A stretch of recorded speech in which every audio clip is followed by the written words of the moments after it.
Today we're looking at conceptualism as a form of resistance. We've looked at several 20th century art movements in this latter part of the course. We began with the Mexican muralists around 1926, and then we began to look at a series of avant-garde movements and the way that they took shape throughout the Americas. Conceptualism can be considered the second major 20th century shift in the conception, production, and reception of art after muralism itself. It challenges the status and the precariousness of the autonomous art object or the preciousness of works of art. It transfers artistic practices from the realm of making and aesthetics to the realm of thought. Let's see how this plays out.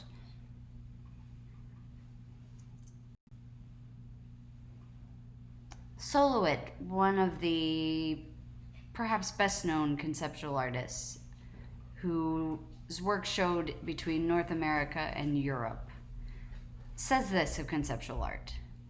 In conceptual art, the idea or concept is the most important aspect of the work. The idea becomes a machine that makes the art.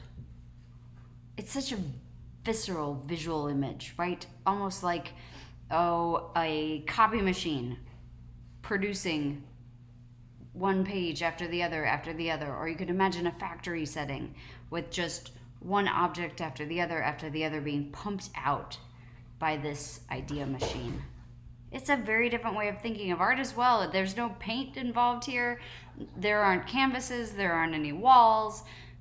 There isn't even a lot of stuff. It's the idea or the concept that is the most important aspect of the work. What does that mean? What does a conceptual artwork look like then? Take a minute with this. You can see the title, Wall Drawing, Boston Museum, and at the bottom we know this is a piece by Solowitt. Here's how it reads. On a wall surface, any continuous stretch of wall, using a hard pencil, place 50 points at random. The points should be evenly distributed over the area of the wall. All of the points should be connected by straight lines.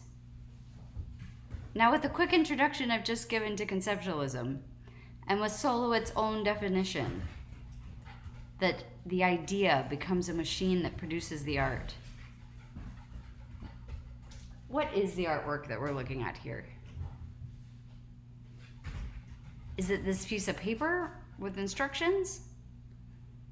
Is it the thing that's made by following the instructions? According to Solowitt, no. It is just the idea of that artwork. It doesn't need to be executed, it doesn't need to be made, it doesn't need to be done. It can be, and it might produce quite beautiful things. But the idea is already there. And therefore the work is already done. Bizarre, huh? Not our standard way of thinking about art.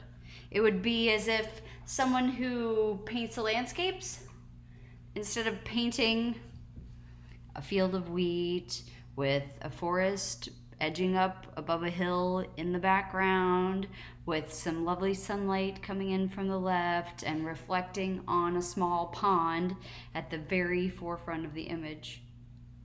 Didn't actually paint all that. They just said, make a painting that does this.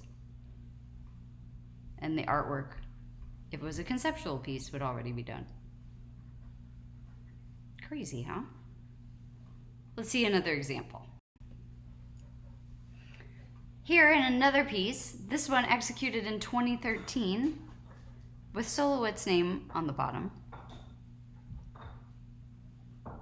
It's a set of poster instructions as it tells us at the top, and we have instructions numbered from 1 to 17. If we followed them, we would get the thing that we're looking at right now, a replication of this list of instructions. Here again, the artwork isn't the set of instructions. It's not the poster that's made, it's the idea of the thing.